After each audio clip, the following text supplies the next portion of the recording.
जय हिंद दोस्तों, आप सभी का स्वागत है आपके अपने YouTube channel smart study bye आलोक सर में।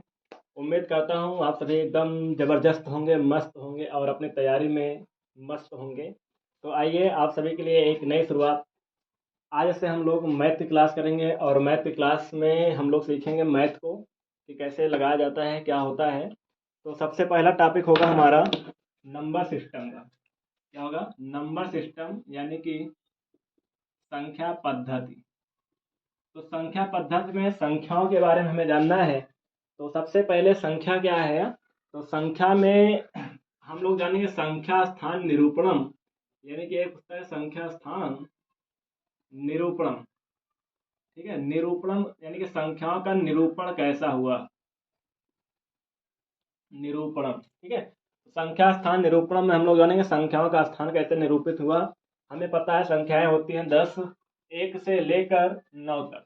क्या होती हैं? 1 से लेकर 9 तक। 0, 1, 2, 3, 4, 5, 6, 7, 8, 9, यही तक संख्याएं होती हैं। ठीक है, 0, 1, 2, 3, 4, 5, 6, 7, 8, 9, इतना होता है। तो इनके बारे में जानेंगे कि 9 के बाद देखो इन्हीं संख्याओं का, इन्हीं अंकों का प्रयोग करके, ये कितने अंक हैं? 10 हैं। 0 से लेकर 9 तक में 10 अंक हैं। तो इन्हीं का हम लोग प्रयोग करके संख्याओं का निर्माण करेंगे। कैसे? हमने 0 का किया, 1 से यहाँ तो 9 तक किया। अब 9 के बाद देखो 0 का प्रयोग तो कर लिया पहली बार। अब किसका प्रयोग करेंगे हम लोग? 1 का। 1 का प्रयोग तो हर जगह होगा। कहाँ पर होगा? हर जगह होगा, क्योंकि 1 का प्रयोग करने जा रहे हैं। तो 1 1 ऐसे लिखा रहेगा। बोलो हाँ, लिखा रहेगा। अब देखो यहाँ से स्थान निरूपित करेंगे। पहले 0 को लेंगे। किसको लेंगे? 0, फिर यहाँ पर 1, फिर 2, जिसके नीचे जो भी है स्थान उसी को लिख देंगे ऐसे करके। तो हमारा एक संख्या बन जाएगी। क्या बनेगी? 17, 18 और 1 19, ऐसा होगा। उसके बाद अब देखो 1 आ गया था। 1 के बाद अब किसका नंबर आएगा? 2 का। 2 का आएगा, फिर 0 से 9 तक लिखेंगे। फिर 0 से 9 तक लिखेंगे हम लोग। तो ये 21, 22, 23, ऐसे ऐसे चलता चला जाएगा। लास्ट में क्या आएगा? यहाँ पर 29 आएगा।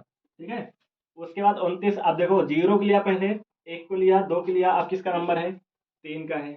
3 का है, फिर 0 से 9 तक लिखेंगे तो ये 30 होगा, फिर ये 31 होगा। ऐसे ऐसे होते होते फिर यहाँ पे जाएगा 39, यानी कि 39 होगा।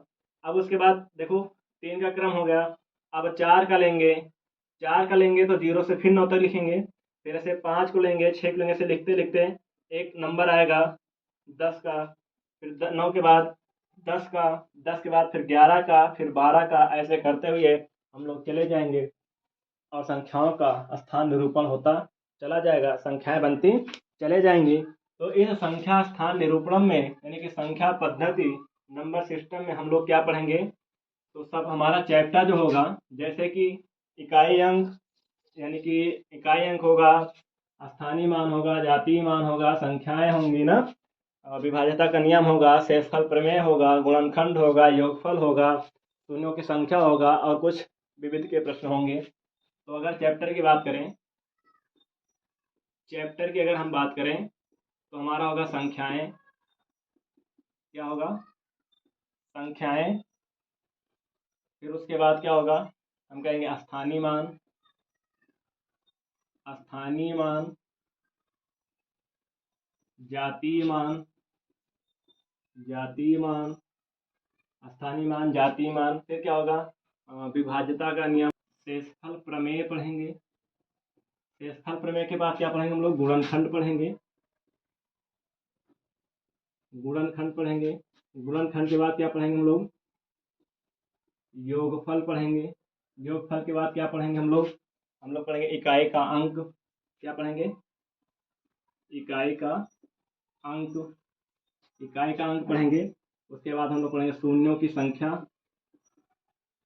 शून्यों की संख्या पढ़ेंगे। और उसके बाद फिर हमारा एक चैप्टर होगा विविध। क्या होगा? विविध। ठीक है, तो इतने सारे चैप्टर हमको नंबर सिस्टम यानी कि संख्या पद्धति में पढ़ना है। ठीक, तो अच्छा, अब संख्या के बारे में जानते हैं, चैप्टर हो गए, इन्हीं को हमको पढ़ना है। तो अब हम लोग पढ़ते हैं। सबसे पहले क्या पढ़ेंगे? एक अंक की, एक अंक की कुल कितनी संख्याएं हैं।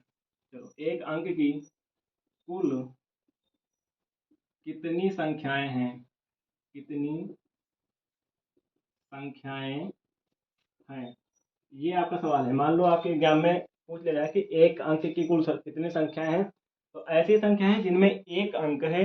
अगर हम कहें कि एक से लिखते हैं, ऐसे ऐसे 1 2 3 4 5 6, इधर 7 8 और 9, तो देखो कितने अंक हैं, 9 है। अब आप कहोगे जीरो क्यों नहीं, क्योंकि जीरो है ही नहीं। संख्या क्या होती है, गिनती, जिससे हम गिन सके। अब जीरो कहते कि जीरो कमरा है, जीरो है, ये सब है, तो कोई अंक तो थोड़ी ना है। तो एक से शुरुआत करेंगे, एक से लेकर 9 तक जाएंगे, कितनी संख्याएं हैं, 9। तो एक अंक की कुल कितनी संख्याएं हैं, आप कहोगे 9, है ना। चलो दूसरा प्रश्न, दूसरा अगर पूछ ले तुमसे कि दो अंक की कुल कितनी संख्याएं हैं, दो अंक की कुल कितनी संख्याएं हैं, तो आप कहोगे कि दो अंक की। तो अगर हम दो अंक की बात करें तो 99 तक दो अंक होते हैं, 99 तक दो अंक होते हैं। एक से लेकर अगर 99 की बात करें तो कितने हो गए, 99 कितने हो गए संख्याएं, 99 संख्या हो गई। अब बताओ, एक से नौ तक, एक से नौ तक तो एक अंक वाली थी, एक से नौ तक एक अंक वाली थी। 10 से शुरुआत होगा, कहाँ तक होगा, 99 तक। तो क्या एक से नौ तक की संख्याएं जो नौ अंक है, एक अंक वाली संख्या, इनको अगर हम घटा दें तो हमारी जो भी आएगा उत्तर, वो क्या दो अंक की कुल संख्याएं नहीं आएगा। तो आप कहोगे कि हाँ, दो अंक की कुल संख्याएं आएंगी। तो दो अंक की कुल कितनी संख्या है, आपने देखा 90, 90, कितने हैं, 90 हैं। अगर ऐसे ही आपसे कहे कि तीन अंक की कुल कितनी संख्याएं हैं, क्या पूछे कि तीन अंक की या तीन अंकों की कुल कितनी संख्याएं हैं, तो आप कहोगे कि सर हमारा तीन अंक की संख्या कहाँ शुरुआत होगी, ये 100 से होगी और कहाँ तक जाएगी, 999 तक जाएगी। तो आप बताओ, अगर ऐसे निकालना तो कठिन होगा, अगर ऐसे निकालना कठिन होगा तो बताओ, हम अगर कहें एक से लेकर 999 तक कुल संख्याएं हैं, तो हमने देखा कि एक से 9 तक में एक अंक की संख्या, 10 से लेकर 99 तक दो अंक की संख्या। तो क्या एक अंक की संख्या और दो अंक की संख्या को हम घटा दें तो क्या हमारा तीन अंकों की संख्या नहीं आएगी, तो आप कहोगे कि आएगी। तो चलो हम एक अंक की और दो अंक की संख्या घटा देते हैं। हमने देखा कि एक अंक की संख्या 9 है, दो अंकों वाली संख्या कितनी है, 10 है, 90 है। तो 90 और 9 इन दोनों को ऐड करेंगे तो 99 होगा। और ये जो 999 संख्याएं हैं, इनमें से अगर हम 99 घटा दें तो हमारी जो भी बचेगा, जो भी संख्याएं बचेंगी, वो कितने अंकों वाली होंगी, तीन अंकों वाली होंगी। तो तीन अंकों की कुल कितनी संख्याएं हैं, आप कहोगे कि 900 है। कितनी है, 900 है। अगर ऐसे हम आपसे कहें कि चार अंकों की कुल कितनी संख्याएं हैं, तो आप लोग क्या बताओगे। अच्छा, चार अंकों की, तो आप कहोगे कि 1000 से लेकर 9999 तक चार अंकों की होंगी। अब इसमें एक से अगर लें तो 999 तक में कितनी संख्याएं हैं, 999 है।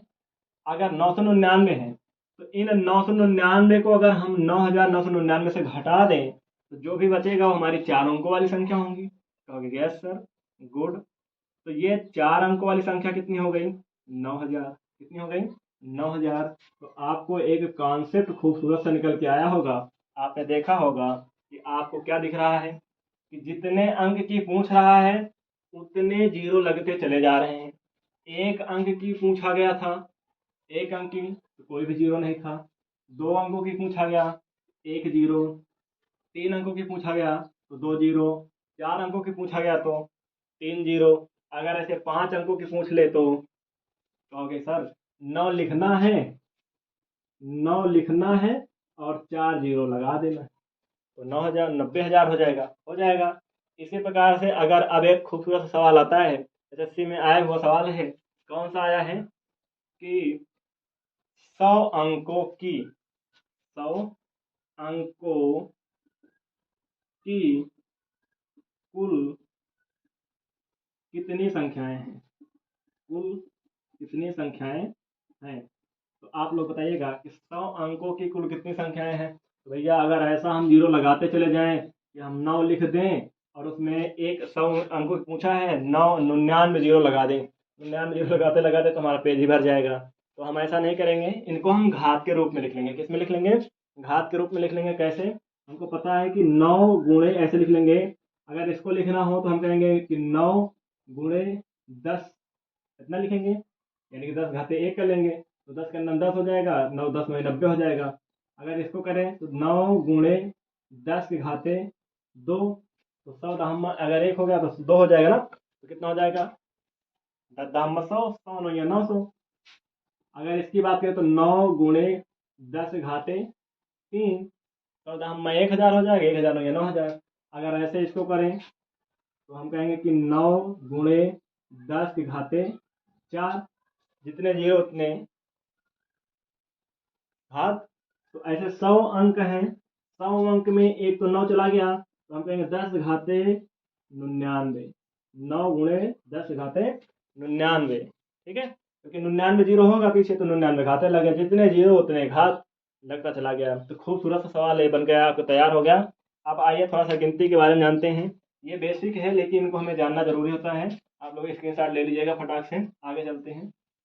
देखो आगे क्या बनता है कि अगर हम 1 से लेकर 100 तक की गिनती लिखें, 1 से लेकर 100 तक की गिनती लिखें, तो 1 से कह दें कि 100 तक की गिनती में कितनी बार क्या आता है, ठीक है। हम कहें 1 से 100 तक की गिनती में, ठीक है, गिनती में जीरो से काट करें तो जीरो कितनी बार आता है, कितनी बार आता है। आप लोग कमेंट करिएगा फटाफट, हम कुछ सवाल लिख दे रहे हैं यहाँ पे। 1 से लेकर 100 तक में जीरो कितनी बार आता है। फिर कहेंगे कि 1 कितनी बार आता है, ठीक है, 1 कितनी बार आता है। तो अगर हम बात करें कि जीरो से लेकर इतने अंक में 1 से लेकर 100 तक में जीरो कितनी बार आता है, तो आप क्या कहोगे कि जीरो आता है 11 बार। कितना आता है? 11 बार। ये सब ऐसे ही याद होना चाहिए। जीरो कितनी बार आता है? 11 बार आता है। 1 से लेकर 100 तक में 1 कितनी बार आता है, तो आप कहोगे कि 21 बार आता है। कितनी बार आता है? 21 बार आता है। बाकी के शेष अंक शेष अंकों की बात करें, जैसे कि 2 3 4 5 6 ज़्यादा ऐसे 9, ठीक है, 7 8 9, अगर इनकी बात करें तो ये कितनी बार आते हैं, तो शेष अंक 20 बार आते हैं। ना विश्वास हो तो आप गिनती 1 से 100 तक लिख कर सबको काउंट कर लेना, ठीक है। इतना हो जाएगा। अच्छा इतना हो जाएगा तो आगे हम चलते हैं। आगे हम लोग क्या देखते हैं, आप देखो जैसे कि बात करें संख्याएं में, तो संख्याओं में अगर हम बात करें तो कुछ काल्पनिक होती हैं, कुछ वास्तविक संख्याएं होती हैं। वास्तविक संख्याएं दो प्रकार की होती हैं। काल्पनिक संख्याओं को हमें पढ़ना नहीं है, काल्पनिक संख्याओं को हमें पढ़ना नहीं है, तो हमको वास्तविक संख्याएं पढ़ना है। तो अगर हम वास्तविक संख्या की बात करें, क्या बात करें, वास्तविक संख्या या वास्तविक संख्याएं की अगर हम बात करें, तो वास्तविक संख्याएं दो प्रकार की होती हैं। कितने प्रकार की होती हैं? दो प्रकार की होती हैं। कौन कौन सी होती हैं? एक होती है अपरिमेय संख्या, एक होती है अपरिमेय और दूसरी होती है परिमेय संख्या। क्या होती है? परिमेय संख्या, ठीक है। अपरिमेय संख्या क्या होती है और परिमेय संख्या क्या होती है? तो अपरिमेय संख्या ऐसी संख्या होती है जिसको p बटे क्यू, किसके, p बटे क्यू या कहते हैं कि a बटे b के रूप में ना लिखा जा सके, ठीक है। ये क्या होती हैं? अपरिमेय संख्या होती हैं। परिमेय संख्या क्या होती है? जिसे p बटे क्यू या फिर a बटे b के रूप में लिखा जा सके। a बटे b और p बटे क्यू का मतलब क्या है? अंश और हर, अंश और हर के रूप में लिखा जा सके, के रूप में लिखा जा सके, वो क्या होती हैं? वो परिमेय संख्या होती हैं। और जो ना लिखे जा सके वो अपरिमेय होती हैं, ठीक है। और अपरिमेय संख्याएं भी दो प्रकार की होती हैं। कैसे? एक होता है, मतलब एक होता है अशांत अनावर्ती। क्या होता है? अशांत अनावर्ती। और परिमेय संख्या शांत दशमलव, आवर्ती दशमलव, भिन्न, पूर्णांक, ऋणात्मक पूर्णांक भी कितने प्रकार का होता है? 2 प्रकार का होता है। एक होता है ऋणात्मक, दूसरा होता है वो धनात्मक। कौन सा होता है? एक होता है ऋणात्मक और दूसरा क्या होता है? धनात्मक।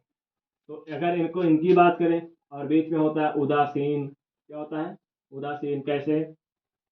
बीचों बीच होगा 0, 0 के इस पार होगा 1, धनात्मक 2, 3, 4, ऐसे ऐसे डॉट डॉट जाएगा।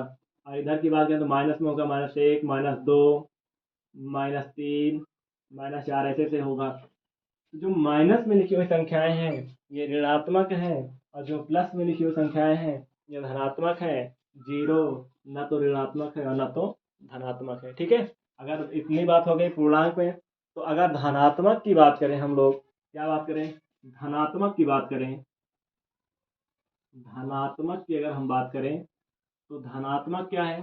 अगर धनात्मक में आए तो इसमें भी 4 प्रकार होते हैं। कौन कौन से होते हैं? एक होता है सम, दूसरा होता है विषम, सम, विषम, भाज्य और अभाज्य। क्या होता है? अभाज्य और होता है भाज्य। ठीक है, ये भी 4 प्रकार के होते हैं धनात्मक। सम, विषम, अभाज्य और भाज्य, ये होते हैं ना। इनको इंग्लिश में बोलते हैं इवन, ऑड, को प्राइम और कंपोजिट। ओ सॉरी, प्राइम और कंपोजिट नंबर। ठीक है, ये होते हैं सम, विषम, अभाज्य और भाज्य, इतने होते हैं। तो सबसे पहले हम पढ़ना किसका प्रारंभ करेंगे? पूर्णांक को। किसको पढ़ेंगे? पूर्णांक को। हेडिंग लगाते हैं पूर्णांक। अभी देखो खूबसूरत सा प्रश्न निकल कर आएगा पूर्णांक संख्याओं में से कि पूर्णांक संख्या है कौन सी सबसे छोटी पूर्णांक संख्या है, सम पूर्णांक क्या है, विषम पूर्णांक क्या है ना। तो पूर्णांक देखो क्या होते हैं। अगर हम पूर्णांक की बात करें, ये आपकी पहली क्लास है, और पहली क्लास में केवल हम टॉपिक के बारे में चर्चा कर रहे हैं और धीरे धीरे एक एक चीज़ें पढ़ते हुए चल रहे हैं। तो अगर पूर्णांक की बात करें तो पूर्णांक क्या होता है? अगर हम ऐसे संख्या रेखा दर्शाएं, ये होता है 0, इधर 1, 2, 3, 4, डॉट डॉट करके से अनंत तक जाएगा। इधर से होगा -3, -2, ऐसे कर जस करें तो -1, -2, -3, -4, ऐसे डॉट डॉट अनंत तक जाएगा। ठीक है, ये पूर्णांक होते हैं जिन्हें हम संख्या रेखा पर दर्शा सकते हैं, निरूपित कर सकते हैं। वो क्या होते हैं? पूर्णांक होते हैं। अब ये जो माइनस में है ये ऋणात्मक है, जो प्लस में है ये क्या है? धनात्मक है। ठीक है, अब इन्हीं में से देखो, यहाँ से लेकर अनंत तक, यानी 1, 2, 3, 4, 5, 6, 7, 8 ऐसे करते करते हम लोग अनंत तक पहुंच जाएंगे। ये सब क्या है? प्राकृतिक संख्याएं हैं। क्या है? प्राकृतिक संख्या है। ठीक है, प्राकृतिक संख्याएं हैं। कहाँ से? 1 से लेकर। ठीक है, प्राकृतिक संख्याएं हैं 1 से लेकर अनंत तक। लेकिन 0 को भी ले लें, किसको ले लें? 0 को भी ले लें तो ये क्या कहलाएंगी? पूर्ण संख्याएं कहलाएंगी। क्या कहलाएंगी? पूर्ण संख्याएं। ध्यान दीजिएगा, प्राकृतिक संख्याएं क्या होती हैं? 1 से लेकर अनंत तक। पूर्ण संख्याएं क्या होती हैं? प्राकृतिक संख्याओं के आगे, यानी प्राकृतिक संख्याओं के साथ 0 को भी ऐड कर लिया जाए तो वो संख्याएं पूर्ण संख्याएं कहलाती हैं। और अगर ऋणात्मक मान और धनात्मक मान और पूर्णांक तीनों को मिला लें तो हमारा क्या बनता है? पूर्णांक, जिसे हम लोग बोलते हैं इंग्लिश में इंटीजर। ठीक है, अब इन्हीं में से कुछ अलग सा होता है, जैसे कि हमने कहा कि पूर्णांक में हम लोग पढ़ेंगे सम पढ़ेंगे, विषम पढ़ेंगे, अभाज्य पढ़ेंगे और भाज्य संख्या पढ़ेंगे। ठीक है, तो हम पहला टॉपिक हमारा है इवन नंबर। ठीक है, क्या है? इवन नंबर, यानी कि सम संख्या। तो सम संख्या क्या होती है? जो संख्या 2 से विभाजित होती है, जो संख्या 2 से विभाजित होती है, यानी कि हम लिख लेंगे सीधा सा कि जो संख्या 2 से विभाजित होती है वो क्या कहलाती है? सम संख्या कहलाती है। ठीक है, इतना तो अच्छे से समझ गए आप लोग। कैसे? अगर हम बात करें तो 2 से विभाजित कौन होगा? 2 होगा, 4 होगा, 6 होगा, 8, 10, ऐसे करते करते अंत अनंत तक जाएगा ना। तो एक एक एक क्रम में जा रहा है, एक गैप होके एक आ रहा है। तो सम संख्याएं वह संख्या होती हैं जो 2 से विभाजित होती हैं। लेकिन यहीं पे अगर हम आपसे बात करें कि अगर कह दें कि सम पूर्णांक संख्या क्या है, क्या सम पूर्णांक संख्या बताइए क्या होती है।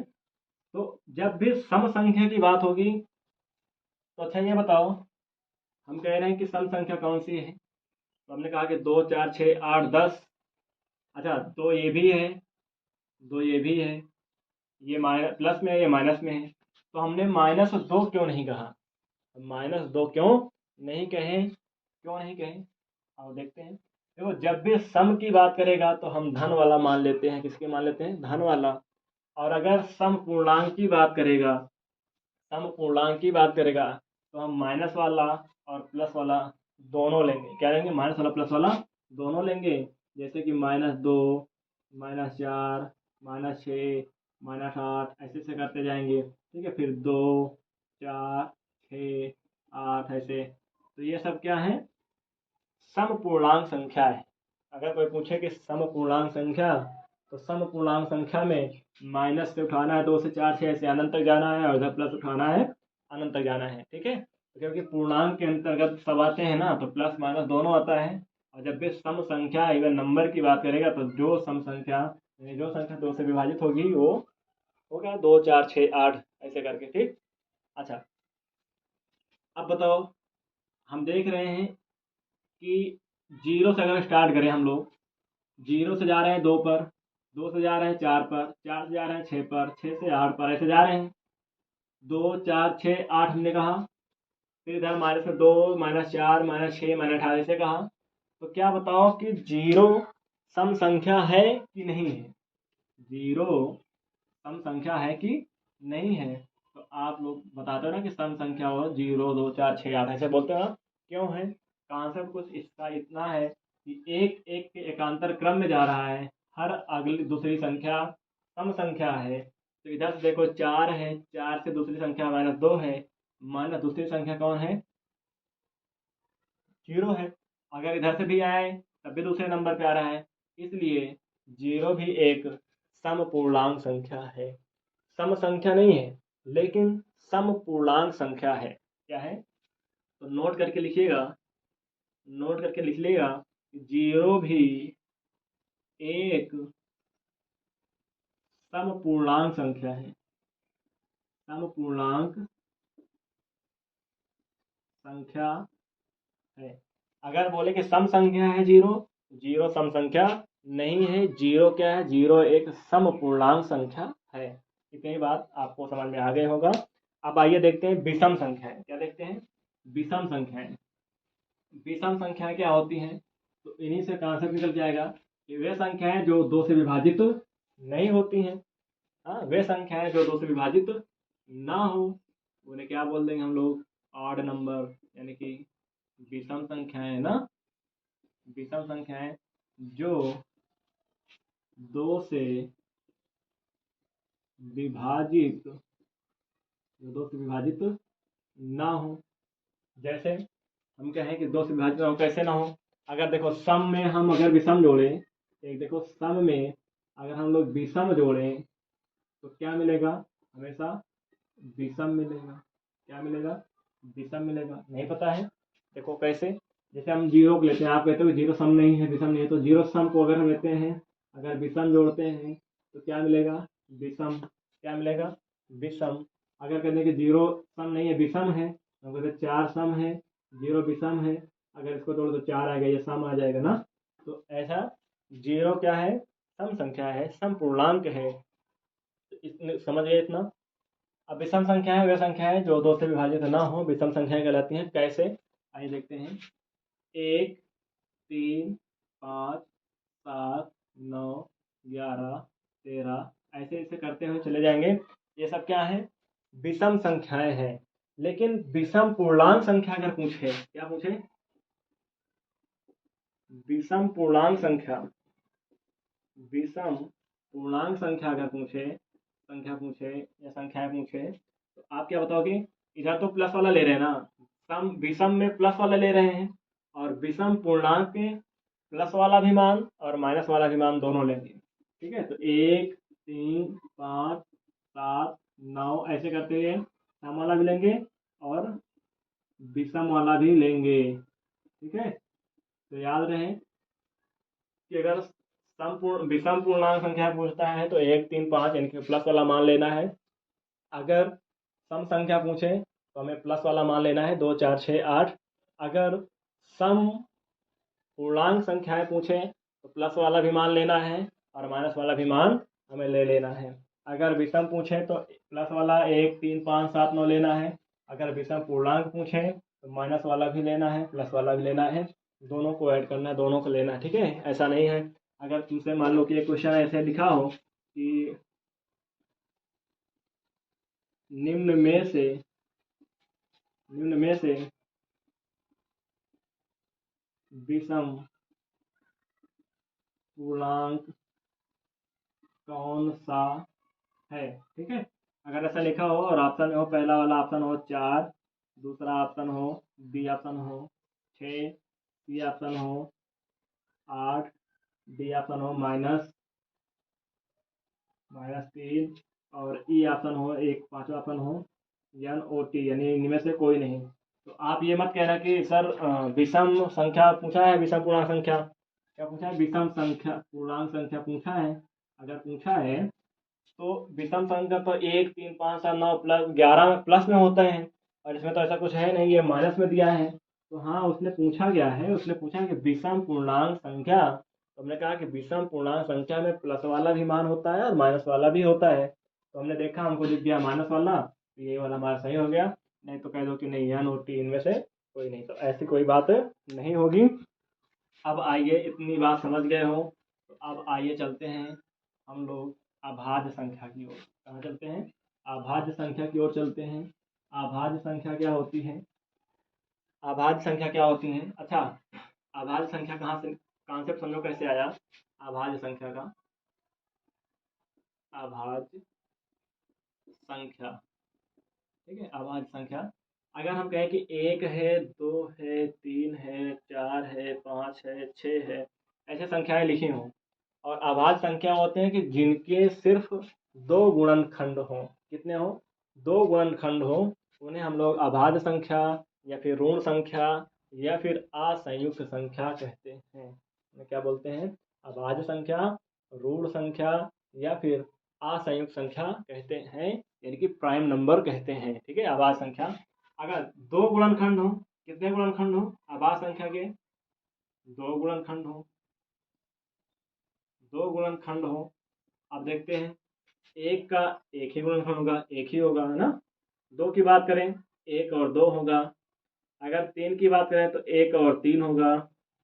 4 की बात करें तो 1 से भी कटेगा, 2 से भी कटेगा, 4 से भी कटेगा। 5 की बात करें तो 1 होगा, 5 होगा। 6 की बात करें तो 1 से भी कटेगा, 2 से भी, 3 से भी, 6 से भी, ऐसे करता चला जाएगा। अगर हम 7 की बात करें तो 1 और 7। अगर हम 8 की बात करें तो 1, 2, 4, 8, ऐसे करता जाएगा। अगर हम 9 की बात करें तो 1, 3, 9। तो बताइए, हमने कहा कि अभाज्य संख्या जिन संख्याओं के केवल 2 गुणनखंड हो वो संख्याएं क्या कहलाती हैं, प्राइम नंबर, अभाज्य संख्या कहलाती है। तो आपको देखो, जिनके अगर शॉर्टकट की बात करें हम तो 2 गुणनखंड हो, एक तो वो संख्या स्वयं हो और एक एक हो, एक गुणनखंड एक हो और दूसरा वो संख्या स्वयं हो, तो क्या कहलाती है, अभाज्य संख्या, यानी कि प्राइम नंबर कहलाती है। तो क्या एक दिख रहा है आपको, एक के केवल एक ही गुणनखंड है, अभाज्य संख्या नहीं हो सकती है। देखिए, हमको दिख रहा है 2, 2 के 2 गुणनखंड हैं, 3, 4 के 3 हैं, ये नहीं होगा। 5 के 2 हैं, हो जाएगा। 6 के तो 4 हो गए, नहीं होगा। 7 के हैं, हो जाएगा। 8 भी नहीं होगा, 9 भी नहीं होगा, लेकिन 10 भी नहीं होगा, लेकिन 11 होगा, क्योंकि 1 होगा और 11 होगा, ये हो जाएगा। ठीक है, तो अभाज्य संख्या लिख लीजिए आप लोग, कौन कौन सी होती हैं, 1, 3, 5, 7, 11, 13, 17, 19, 23, ऐसे करके 29। हाँ, बहुत सारी संख्याएं हैं जो हमारी अभाज्य संख्याएं हैं, जिनके केवल और केवल दो गुणनखंड होते हैं। एक एक होता है और एक एक वो संख्या स्वयं होती है। ठीक है, इतनी बात समझ गए होंगे। अगर अब यहीं पे सवाल निकलते हैं, कैसे पूछे जाते हैं सवाल, आइए इनको देखते हैं। कि सबसे छोटी अभाज्य संख्या। ठीक है, पहला सवाल है सबसे छोटी अभाज्य संख्या। चलिए, थोड़ा सा समय ज़्यादा लग रहा है, लेकिन आप लोग आराम से सीखिएगा, क्योंकि पहली क्लास है, पहली क्लास में सब कुछ क्लियर होता है। तो हमने कहा कि सबसे छोटी अभाज्य संख्या क्या है, आप लोग फटाफट बताइएगा। हम लिखते चल रहे हैं, अगला सवाल लिख रहे हैं, आप लोग कमेंट में बताइएगा। और सबसे छोटी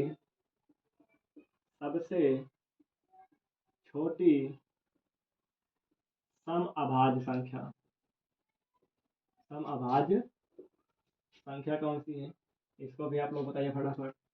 तीसरा सवाल, मार्कर चेंज कर लेते हैं। तीसरा सवाल, सबसे बड़ी सम अभाज्य संख्या, आप लोग बताइएगा फटाफट। सबसे बड़ी समअभाज्य संख्या, इतना हो गया। इतनी को देखो, अगर सबसे छोटी अभाज्य संख्या की बात करें, अब देखो आपको एक तो नहीं मिलेगा, सॉरी, ये अभाज्य संख्या में एक नहीं होगा। दो से स्टार्ट करेंगे। कहाँ से स्टार्ट करेंगे? दो से, क्योंकि हमने कहा ना कि जिनके दो गुणनखंड हो, तो दो गुणनखंड इसका नहीं था, इसको भी नहीं लेंगे। ठीक है, थोड़ा सा मिस्टेक हो गया था वहाँ पर। तो सबसे बड़ी समअभाज्य सबसे छोटी समअभाज्य संख्या की बात करें तो कौन है? दो है। अगर सबसे छोटी सम अभाज्य संख्या की बात करें, अभाज्य संख्या भी हो, सबसे छोटी भी हो और सम भी हो, तो केवल और केवल क्या दिख रहा है? दो दिख रहा है, ये दो हो जाएगा। अगर सबसे बड़ी सम अभाज्य संख्या पूछे, तब भी कौन है? दो ही है। कौन है? दो ही है। इतनी बात समझ के आया होगा। आगे नोट में लिखिएगा अगला, कि दो को छोड़कर